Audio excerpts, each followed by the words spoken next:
Study വിത്ത് Geetha YouTube ചാനലിലേക്ക് സ്വാഗതം. General knowledge in Malayalam എന്ന ഈ വീഡിയോയിലൂടെ ഞാൻ നിങ്ങളെ പരിചയപ്പെടുത്തുന്നത് കേരള നവോത്ഥാന നായകരിൽ പ്രമുഖനായ ചാവറ കുര്യാക്കോസ് ഏലിയാസ് അച്ഛനെ കുറിച്ചാണ്.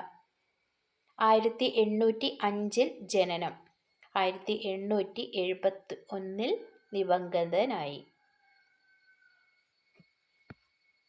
ആലപ്പുഴ ജില്ലയിൽ കുട്ടനാട്ടിലെ കൈനകരിയിൽ ജനനം.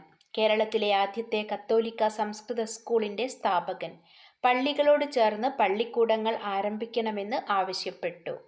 കോട്ടയം മാനാനത്ത് സെന്റ് ജോസഫ് പ്രസ് ആരംഭിച്ചു. നസ്രാണി ദീപിക അച്ചടിച്ചത് ഇവിടെയാണ്.